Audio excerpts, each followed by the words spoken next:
America first forever. We will not surrender to the globalists. We will not back down. USA, USA, you damn well better know it. We must change our educational system. It has failed completely. We are not sheep. We will not be sheep. We will not surrender our freedom. We bring power back to the people. You're listening to Thought Villains with Derrick Gibson and Cara Castronuova. Hey everybody, welcome to episode 3 of Thought Villains.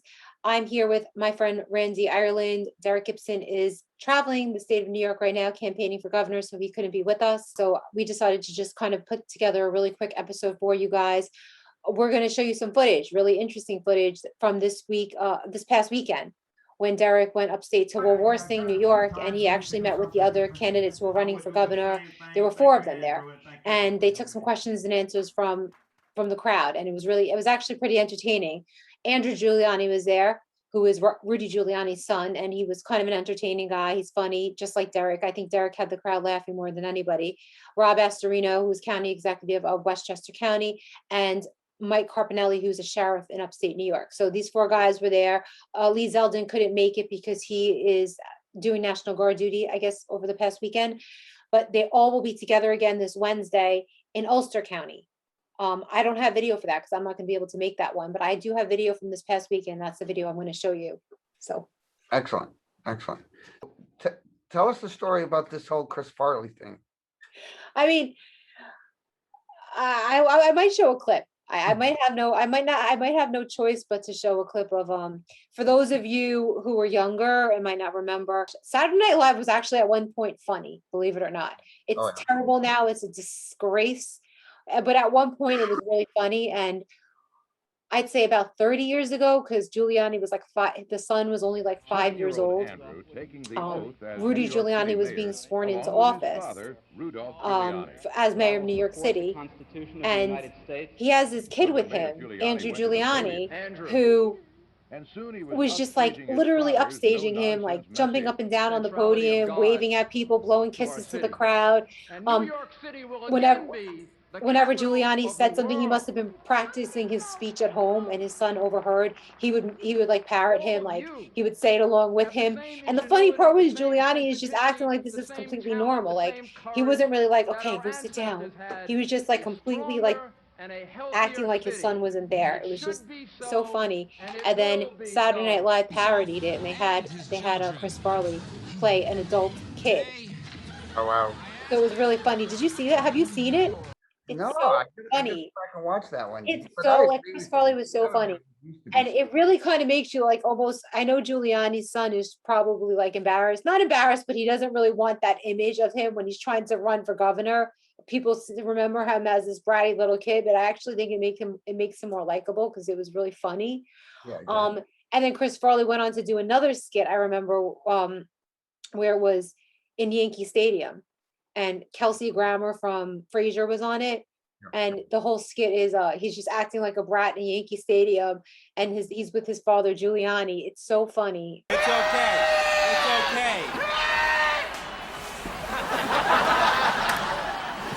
Go Yankees, go Yankees. Oh yeah. I love you, Wade Bobs. Oh yeah. We want a banner, not a wooden ladder. We want That one's on YouTube. To find the other one, I think you have to go to Saturday Night Live, like archives on NBC. But it's hysterical. So when I kind of saw him, I was like, "This is the funniest one I ever saw." Chris Farley though was him impersonating who's the Speaker of the House? Speaker of the House. Oh yeah, Newt Gingrich. Yeah. No, I saw that too. That does not compare his impression because he's playing a kid. He's like this big guy playing a little kid. It's like when we get off of this, you just got to go watch it. You know, and maybe I could like steal a clip and put it on here. I don't know. I think that we might get taken down off YouTube because that's how, Saturday Night Live is now like an evil propaganda arm of the left. Let's be real. But so they might not appreciate me swiping their footage. So just go check that out. But yeah, so we met Andrew Giuliani over the weekend, and it was funny. I wish I would have captured Derrick when he initially met Andrew, because he comes up to him, they shake hands, and I got the picture of him shaking hands, but I don't have the video, and I should have had it on video. He goes, "I'm a big fan of your father, but I don't know about you now that you're running for governor." And it was funny. It was, and then they just were laughing. It was like a lot of really good energy up there. Like they're all running against each other, but they're all friends. Like right now, everybody's friends and everybody's like very supportive of each other. Yeah. So it was really nice. And the one thing that stuck out for me most was the crowd was they were so interested in getting to know these candidates. It's like Right. the Republican Party is very motivated right now. They're very upset about what's going on in New York State, especially after everything that Cuomo did with COVID and all the atrocities that he did. So people just kept calling out questions from the audience. Like people were like, I want to, like kind of in school, like me. I want to ask a question. I want to ask a question of these candidates. And people were very much engaged. So that stood out. Like people really wanted to get answers from these guys and find out what their platform was and what they're going to do for New York State, who they were, what they stood for, and they're all so different. Like, that's what I could say. Like these candidates were just so different. Like you got Derrick, who's just like really funny. Like I have a panic attack. Literally, I was having a panic attack when Derrick went on because he comes across. It's like you're either going to really love him or you might really like he speaks the truth. So it might offend some people. And when he started out, I was like, oh my God, they might just run us out of here. You know what I mean? But people were laughing and they really liked him. I think it took about a few minutes for them to be like, wow, because he just says like the stuff he says, and I'm going to roll his speech for you, So he's funny and like he just says things other people won't say and other people can't say. But I'm a Trump supporter. I'm NFT for Trump. Now you figure that one out on your own. I'm not going no further than that. And I think people really like that because he comes across as like a real people person, people's politician, a populist. And then there's like Giuliani's son, who has kind of a little bit of that celebrity clout, and he can name drop like, oh, when I was playing golf with Donald Trump last week, like he does that whole name dropping thing.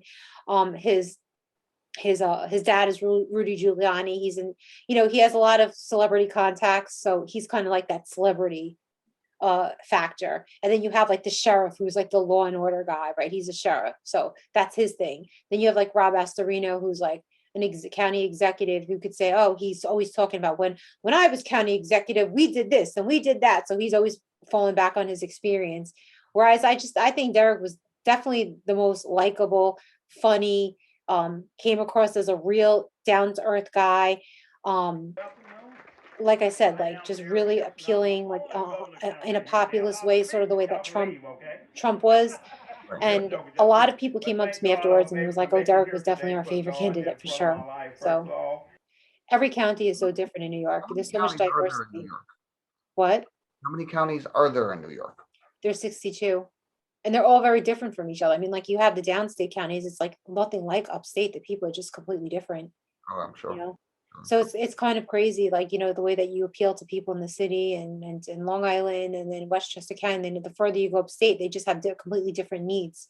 Right. Completely different. They just have completely different things that they're looking for in a candidate. Different issues. So you have to kind of appeal across the board. Right. So I'm going to roll that footage for you and definitely come back next week for episode 4. We will be back in the studio and we have some really great guests lined up for you. I am that guy that can do that. I am bold enough to speak out. I am bold enough to enact things and say things that others won't say. I am that guy that will be the voice for the people, not for the establishment.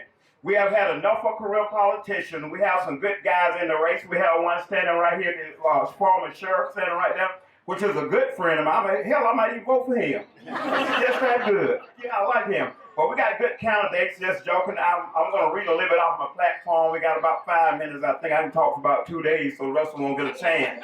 I'm pro-Second Amendment. I'm going to tell you a little bit about me. I was raised in the South, so I'm pretty sure you hear this Southern accent, but I was born in New York. I'm born in New York, Jamaica, Queens. I lived in Great Neck, all over the place.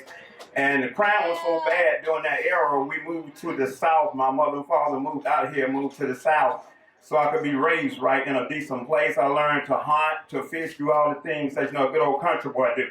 And that's what I did. I was dealing with guns when I was 5 and 6 years old. I was getting them for Christmas, BB guns, 14 shotgun, 22 rifles.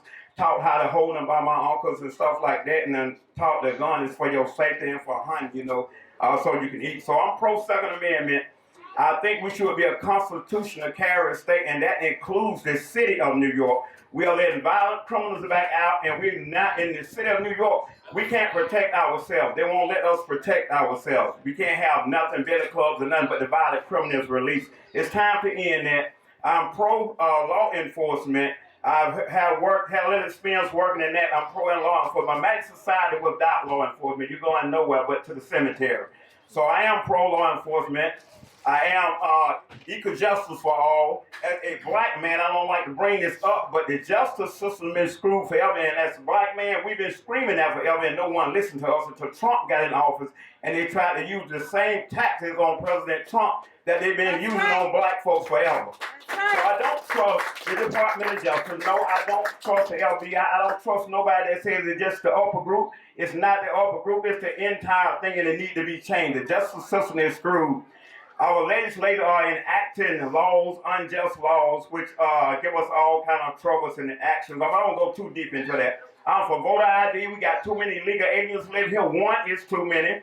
Last time I checked, we had over 500,000 living in the state of New York. And I'm sure it's way higher than that now because they live in all the shelters in New York City. I live in Rego Park. If you go to the shelter, no one can speak English, nothing in the shelter. We spending all this money on illegal aliens, and our citizens, our senior citizens are suffering. And they say, well, student loans, what about that, Derrick? I say, I was against paying off your student loan at one time, but when I really researched and saw all the money that the country's paying out and our state is paying out to illegal aliens, damn it, pay off student loans for the young folks and cut the other crap out. So that's how I feel, and this is what things that we need to do. Protect our constitutional right. We got constitutional right. They are ignoring the Constitution. That's right. States are overriding the U.S. Constitution, which makes absolutely no sense. The SAFE Act needs to be thrown out and stomped on, but the governor can't do that. You have to elect the legislative side also so these things can be enacted because it's been ingrained into the system. School choice is very heavy. We need school choice. The only thing the school's doing now is critical race theory, Black Lives Matter agenda. That's what they're teaching our students, teaching them to hate themselves for the color they are. God created all humans, whether you like it or not, whites, black, and how He created a garden, and it's beautiful. The garden is beautiful with the different colors in it. So let's go back. The issue is right here in the heart. It's not the skin color. I got a little joke for y'all. I'm not going to say it, but somebody might get upset when I was supporting Trump. I'm 150% Trump supporter. Trump might not endorse me abandon, which I don't want his endorsement in the state of New York. It may be detrimental to me trying to win the governorship. But I'm a Trump supporter. I'm NFT for Trump. Now you figure that one out on your own. I'm not going no further than that.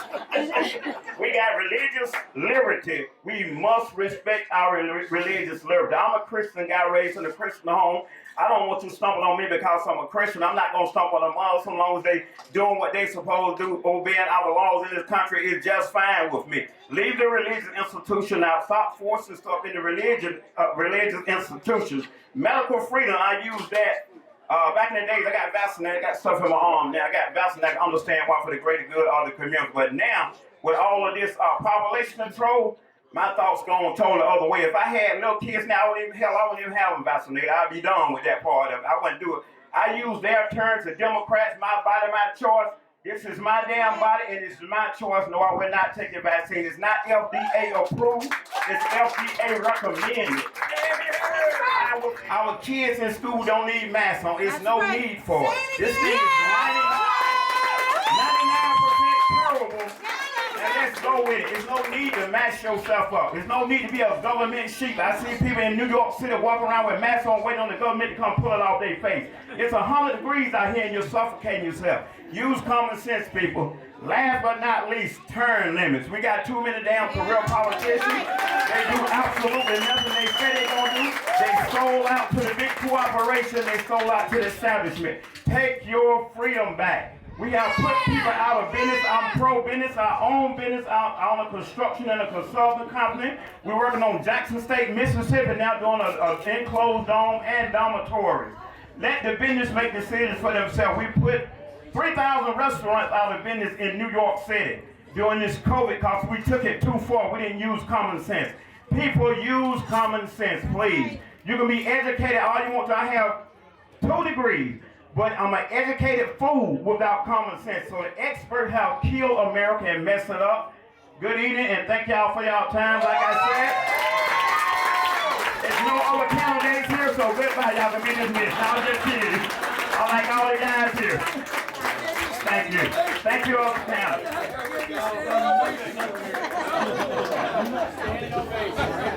So let me tell you the three things that I am going to do to make sure that we bring New York back to the top of the heap.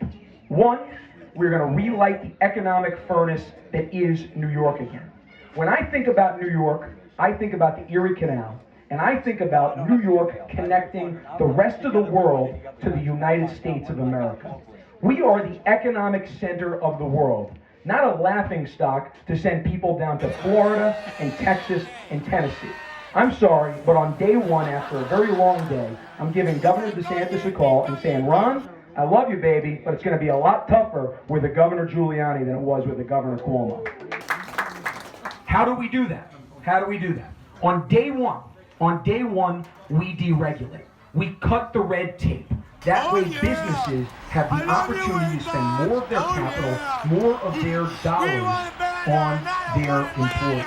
That way they don't have to deal with all the overregulation. One of the things that I did working in the White House for President Trump over the last 4 years, which by the way, actually, a good friend of mine who worked in the White House, Richard Chalky, worked in the National Economic Council. He's forgotten more today than I'll ever remember over the last year. Brilliant guy. He came out in from Washington, D.C. to see us. So give a round of applause to Rich Chalky. One of the reasons why we lit that economic furnace in Washington, D.C. because of Rich's hard work and obviously the president and Steve Mnuchin and all that. But we're going to deregulate. We also are going to cut taxes. Now, I'm not naive. I understand that's going to take working with a legislature who probably doesn't like a guy named Giuliani too much. Are you okay? I'm already injuring people on the campaign trail. This is not good. That's going to be a bad story. Don't tell the Daily News. The New York Post may be okay, but don't tell the Daily News. So the local people and the people in my agency came to me and said, would you run for sheriff? Now, I had no idea what it was like to run for public office. But I knew it was meant to be take an oath and serve the country and serve the people of the community. When I saw the importance, as I looked before I decided to take the run, what it meant to be a sheriff in the United States, what an honor. What an honor. And the oath that you take of the Constitution, not the New York State oath, the United States Constitution, meant the most to me as a law enforcement official, as a citizen of New York State and of this country. I carried that through as a leader in the sheriff's office to the people of my community. That when a certain gentleman, I shouldn't even use that term, when a certain tyrant started putting laws down upon us that he called laws that were executive orders, under the guise of trying to fool all of us, that we had to comply with them, I stood strong against them. And yes, when people say, you have to enforce the law. Well, as any military member knows right here today, any unlawful order is an unlawful order, and we're to stand against them. We got great candidates running. Any one of us will be 1,000 times better than what we have right now in Albany. But what we have to think about as a party, as Republican voters, who is the most electable Republican to bring in the independents and those Democrats to our camp so we can beat Cuomo? And I say it is the guy who did it in a big county like Westchester with a record to prove it and a voting history to prove it. Where if we can bring 20% of Democrats our way in Westchester, where we can win the Hispanic vote outright, where we can win 25% of the black vote, then damn well we can win this race statewide. So I can't wait to get going all over the place. I know we've got great candidates. Again, when this primary is over next year, whoever is the winner, I pledge, and I know everyone will, that we will be with whomever it is, and I expect the same, to make sure we march in the same step to win in Albany. So thank you for... Giuliani's son, who's kind of funny, but not as funny as Derrick, was trying to make a point that the left always gives softball questions, like media questions. And he's like, why can't we get an easy question like that? Like, what's your favorite ice cream flavor? And he goes, okay, I'll answer. Mine is chocolate. Rob, what's yours? And he's like, it's chocolate. Then Derrick goes, you guys are just trying not to sound racist. It was so funny. Like everybody just started laughing. He goes, oh, mine's vanilla. You know what I mean? It was so funny. It's just like he's really quick like that. Like he really warms up the crowd like that. Like, cause like he could say stuff like that. Let's be real. Like these guys really can't. He can make those race jokes, you know? Exactly. And everybody just started laughing. It was so funny. Like he is really funny when he's not really, you know, he does his speeches and stuff and he's in serious mode, but he's best when he's just asked random questions by the crowd and, you know, improving. Yeah, I mean, being out there with Derrick is like that on his feet all the time. I mean, you go out there, you know, doing flag drops or this or that. It's like anytime he interacts, he's always cracking jokes, trying to you know, dispel a lot of the tension. So you know, I noticed one thing. I noticed that Republicans get kind of questions like, you know, do you think Donald Trump is Mussolini, Hitler, or Satan himself, right? And Democrats get questions like, what's your favorite milkshake, right? So my favorite milkshake is I like the swirl. I like a chocolate and vanilla. What's your favorite milkshake, Rob? I usually go chocolate. Chocolate, okay. These guys just don't want to sound racist. They said chocolate. I like vanilla.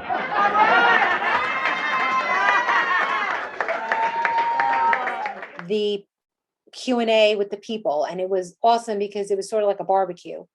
You know, we had hot dogs, we had hamburgers, beans, and like macaroni and cheese and stuff like that. It was like a barbecue day, and everybody was just eating and throwing out questions to these candidates and giving everybody a chance to answer them, and it was a lot of fun. We're going to wind up with one guy left standing, and no matter who it is, I don't care who our favorites are right now.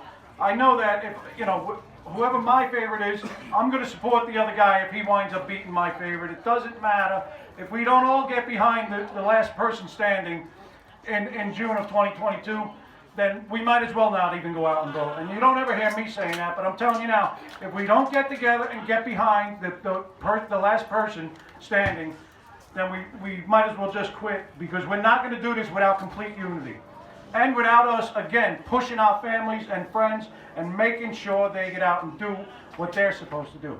Because otherwise, we're leaving all these kids you see running around here, we're leaving them in the tyranny that our founding fathers saved us from. And that's not even hyperbole. That is the truth. That's where we're headed right now. We were woken up in 2020, in 2016. You can't put us back to sleep, back in our bubble. And if you don't give us our choice in the primary, we're not going to show up when you need us. Because if you don't want us, we're not needed. And we will revolt and not show up. Will you hold up Democrat legislation, in other words, something that they want, and insist that the New York Unsafe Act is repealed?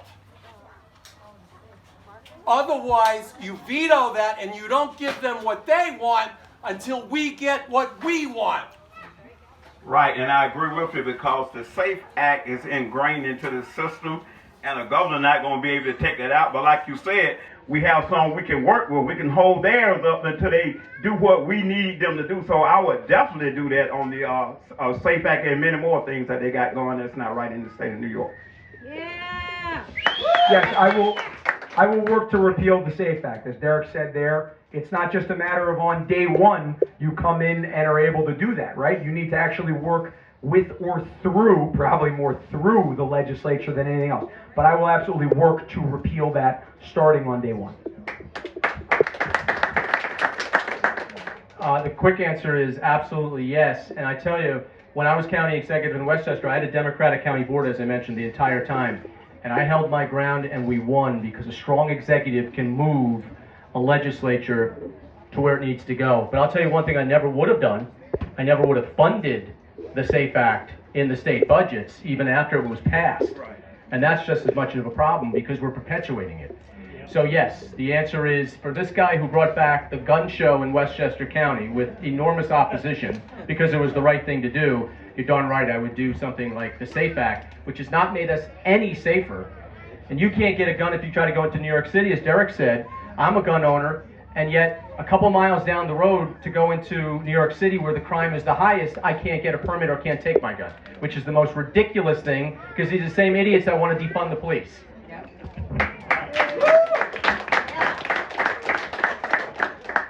I think all of us as candidates made it clear that yes, we would stand against that SAFE Act and repeal it. And I, as the sheriff, as you know, Mert, I've been in Albany since the time it was put in place. I spoke in front of 3,500 people. I've been down there several times in the last over the years, standing against this SAFE Act. So yes, I would repeal that SAFE Act, yes.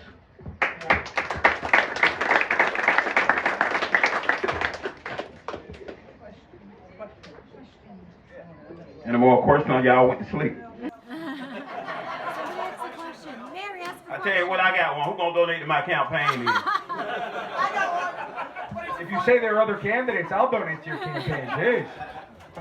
What? What's the candidate?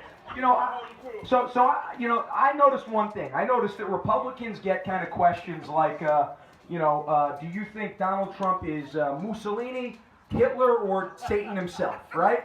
And Democrats get questions like, what's your favorite milkshake, right? So my favorite milkshake is I like the swirl. I like the chocolate and vanilla. What's your favorite milkshake, right? I usually go chocolate. Chocolate, okay. These guys just don't want to sound racist. They said chocolate. I like vanilla.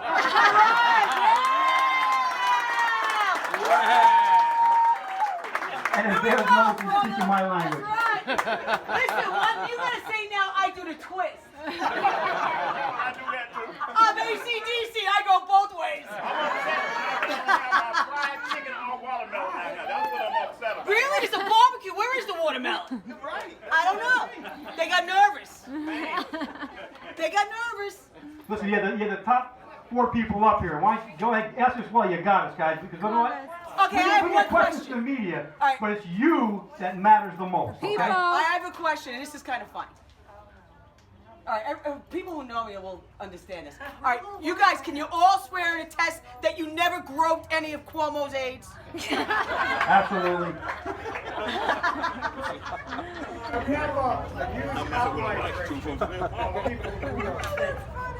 And what's the issue about this, in my opinion, being a senior citizen, the fixed income? What are you going to do for the seniors of this state? All of us are paying school taxes. How do you fix that problem? How do you make sure that the seniors have a fair shot at staying in this state? You're absolutely right. And I mean, between the pensions and the savings and everything else, the cost is unbelievable for them to stay in New York State. We know that. But I would say that first, we need to have our senators and our assemblymen start formulating some things that we can work with to do it in a good way, and then to represent that group and hear from them. Let them be heard. Many times you're not even heard. You mention a few words to one person, they run down to Albany, you never see them again for a while. Next thing you know, they pass the laws, they say, well, we had to pass it before we read it. We're tired of hearing all that. So that's what I would do as the governor. I would really put it on them. Give us something. Give the governor something to work with. Let's go. And we'll get it to you. Yeah. Well, what I would do was give the seniors a holiday for the rest of their life. You're paid enough already from the beginning. You don't need to pay anymore. And most of our seniors don't have grandkids or children in school, so why the hell are they paying that school tax anyway? Let's give our seniors a break. Yeah, I think holidays great. You're right. But what I would really say is we should not incentivize New Yorkers who have retired to spend their savings in Florida. We should incentivize them to get their savings, to spend their savings here. And if that's through a combination of tax cuts, if that's through a combination of legislation, I'm not exactly sure what that exact formula is right now, but what I do know is we need to make sure that that incentive is to keep that money right in New York here. And that can't just be by begging them. It can't be by begging we'll use a real life example. It can't be by begging the business leaders of New York, please stay in New York, please stay in New York. No. They're going to make a business decision. So New York does have advantages over every other state. The governor just needs to get out of the way and allow New York to thrive. So as governor, I'd get out of the way and allow seniors to make the true decision whether or not they actually believe that they are getting the value of every politician loves a child. Thank you for coming up and saving me. But truly making the incentive for seniors to stay here and allowing us to actually keep their dollars in state, not down in Florida. I'm just happy, John, come here. I'm just happy John didn't stand next to me. Do me a favor and stop talking. It's a shirt. Yes, I mean, one of the things that we did in Westchester was we made sure we never raised the property taxes all 8 years. We actually cut the property tax levy. That was one thing that we could do. But I'll tell you what I was doing for 8 years.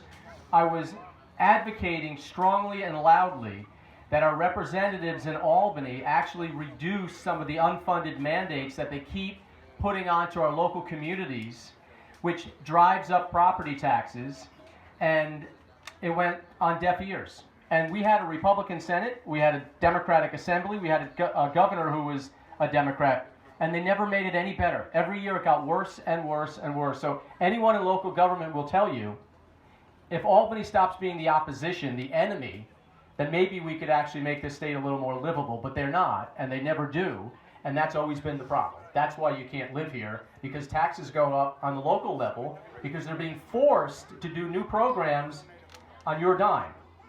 Once that stops, then we'll have actual change.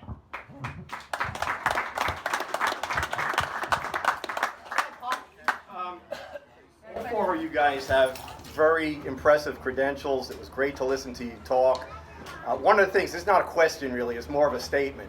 One of you or someone's going to rise to the top on this, as Tom mentioned before. The way I think we can win this, whoever doesn't rise to the top, I'd sure love to see the other guys stay in this race with that individual and give your strengths and your knowledge to that person so that we can beat Andrew, because we got to beat this guy. He's got to leave this state. We got to get rid of him. I don't think we're going to do it with an individual. We're going to have to do it with a group of people, and you guys have really been impressive today. So I thank you. Well, I think you'll get, I've said it, I know they all have said it, no matter who our nominee is, and we all expect it to be ourselves, but whoever it is, we will back 100%. In fact, whatever money I've left over, I'll give to make sure that that happens.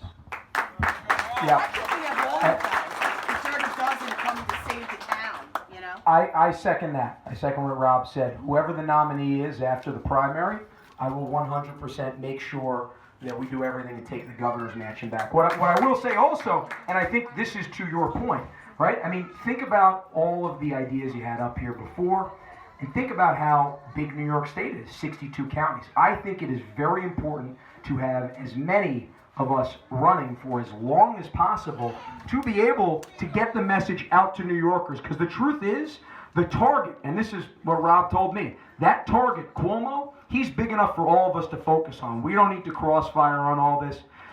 Maybe sometimes with you, because I like hitting you. But, you know, it's the Italian brotherly thing, you know? So, but the truth is, I think it absolutely makes a lot of sense. We all should be in this, working hard, and whoever after June 2022, is that nominee, I will 100% work for them to make sure we take back our state on November 8th, 2022. Yeah.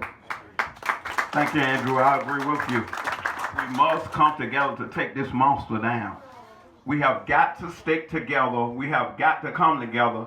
I know for a fact, I've been watching, I was the first declared candidate, and I've been watching everybody else come in, and I've been watching this spineless GOP not lift this man up, not lift this man. I myself are Mike. I've been watching this. They jumped on Lee Zeldin's bandwagon without hearing from any of the other candidates. That's why I respect y'all today for having us to come up so you can hear from all the candidates. That's right. And I would do the same thing. Thank you, Andrew, and thank you also, young man.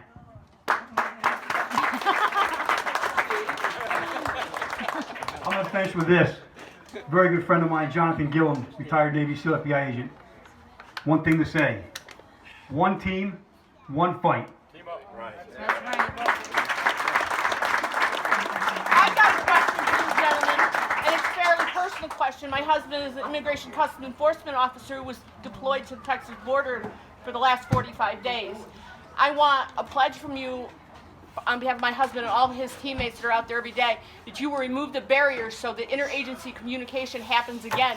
State troopers aren't talking to him, sheriffs aren't talking to him, local EPDs aren't talking to him. He's walking into these situations blind. He's going to come home in a body bag someday. I need you guys to go to Albany and remove the barriers so they can't get fired. Local law enforcement can't get fired if they can talk to our guys on the street. Thank you for that question. And what I would do is undo the sanctuary status that New York State and New York City have, because I'm 100% against illegal aliens regardless. And yes, we need to be able to communicate between all our agencies, not just this agency holding something, not letting this agency know. Not one illegal alien should be welcome in the state of New York. If you come here the right way, then you are welcome here. Otherwise, you are overriding me as a born U.S. citizen, and I don't like that. So New York will be a sanctuary state for citizens only, not illegal aliens. And yes, I would encourage all of the institutions to come together. And matter of fact, we need to put a commission together, so from one person from each institution, so they'll know what the others are doing. That's the only way to solve this. Yeah, that's right. You know, one of the things, and having been in the White House for the last 4 years and seeing just how the media had actually characterized our ICE officers, some of the greatest Americans in our country, it reminded me of hearing about how Vietnam veterans were being treated. I mean, just absolutely terrible. They go out every single day. They do some of the toughest jobs in our country. I'll just say yes. I will make sure that New York State sanctuary state status, it's not even sanctuary city status, is peeled, and that we make sure that we support our ICE officers. Yes. Yeah, thank you. So I'll tell you what I did as county executive in a very Democratic county. I had a Democratic county board in 2017 that voted to make Westchester a sanctuary county, that made it illegal for our county corrections officers and our local police departments to coordinate with ICE. And I vetoed that legislation, and it was upheld. And I got a call, a 202 number comes on my phone a couple days later. The New York Post did a big editorial about it. I get a 202 number calling, pick up the phone. Mr. Astorino, Attorney General Jeff Sessions would like to speak to you. So I get on the phone. Y'all had a big dust up there, didn't you, huh? He goes, thank you very much for showing that we need to stand up and veto this and prevent this stuff. And I tell you, it is dangerous what's happening, because we're putting those criminals back in their neighborhoods where they're terrifying other illegal immigrants as well as citizens. And they're putting our officers in jeopardy because they now have to go and find them and put themselves in harm's way. It is the most ridiculous thing in the world. But yet the officers don't have any recourse. If they do their job, they're not getting indemnified anymore. Take it, her husband is in law enforcement. I'm retired NYPD, worked under your father. So, seriously, NYPD was in bad shape until Bill Bratton and your dad turned it around. I was one of the cops on the early streets. We did it. Now to see what, you got rats again in New York City, you got all this crime going on, you have it everywhere here. That's the city council. And correct, right? Well, yeah, those are the bigger ones. Those are the 200-pound plus ones. But the other ones are only 16-pounders. But the reality is, you know, you guys, promise us that you're going to protect us and our families and the people. I think everybody in New York, solely besides the dinner table nonsense that we all hear from every political candidate, right? We want to feel safe. You want to feel safe that your family is going to be taken care of, that you can walk on the streets. You know, these are the things that is important to all of us. You know it. You grew up with it. You guys know. You're from the city. You're in law enforcement. You know. This is really important. So you guys really got to back the blue, take care of the officers. Remember your constituents, because we're the ones. Let me say this. You talked about your sheriff, your New York City sheriff. Did he not go out and close down businesses as ordered to do? I'm retired now. But I'm just saying, did he or did he not? Yes, he did. This sheriff in Lewis County stood against that. I did not close down one business. I did not enforce one clause act that came across my desk. My district attorney backed me up on that. My county manager wanted me to lock people up. Yes, they will do it during Thanksgiving and that. Now I'll tell you this. The New York State Police, when I brought them in to tell my county manager, to tell my county attorney, ask them the same thing you just asked me. Will you enforce the Pause Act? And the state trooper stood there and said, Sheriff, you're not going to do that to us.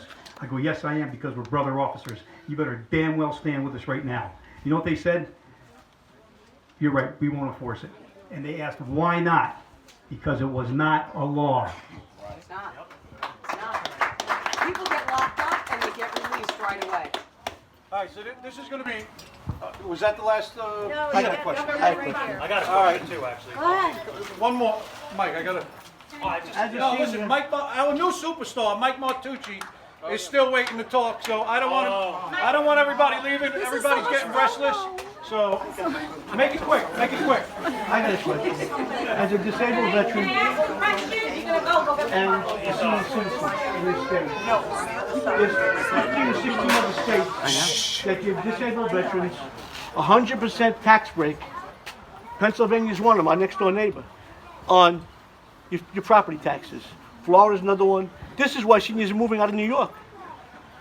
In order to get a 50% tax break in New York, you've got to be a veteran, get so much disability, and been in combat. Otherwise, you're only going to get 25% of your property taxes on one property. If you have a summer home, you pay the full tax on it. And if your summer home happens to be in one of the higher tax bracket counties, you're going to get hammered. You don't pay to have a summer home somewhere else, besides, where you're living.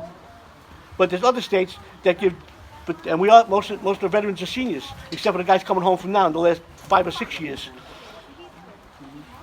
How do you get us to stay here? 3 of my best friends I grew up with, they're all in Florida now, because they told me, come to Florida, you're going to get a better tax break and treated better in Florida than you are in New York.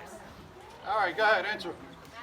All right, our veterans should get a tax waiver or tax break above anybody else because they fought for freedom. And thank you for your service, sir. Thank you, John. Yeah, we should not be incentivizing our veterans or senior citizens to leave. So I would absolutely look into making sure there'd be 100% tax break for our veterans. I find that absurd that we're chasing them down to Florida like the rest of us. We get 25% just being a veteran. Yeah. You get another 10% if you've been in combat, and then you get another 15% if you're injured in that combat, and you have to get the 50 or 75% rate to get that other 15% to get up to 50%, but only on one property. Yeah, we're able to do our things and have our freedoms because of the courage that you and your brothers display for us, brothers and sisters display for us. So the fact that the government doesn't take care of you the way they should, and unfortunately is taking care of illegal immigrants, it's so topsy-turvy, it's tough to imagine. And some of our biggest benefit cuts have been from gentlemen that were in office that are ex-veterans. 2 presidents. When the veterans cuts came to cut, take money from the veterans to give it to somebody else, they're both two Bushes, both veterans. They looked the other way. And those other ones after that, before him, did the same thing. Or they missed the votes. You had, the gentleman just retired from New York State. I can't think of his name right now. Every time there was a vote from New York State for veterans, he missed the vote. Well, 3 things we did in Westchester that I'm very proud of. 1, we did opt into a veterans tax credit. 2, we did a pilot program where veterans could get care, not just at the VA in Montrose or down in the Bronx, but they could go to hospitals, private hospitals in our county, and that obviously sped things up, and they may have even gotten better care. But the 3rd thing is we won a national award. We actually eliminated veterans homelessness in Westchester. We had a very big outreach program that we worked with the federal government on, and a pilot program, and we got out over 300 veterans were living in shelters or on the streets. And by the time we were done, within 1 year, there were no more veterans homeless in Westchester. And that we won a national award for. We were really committed to something like that. Yeah.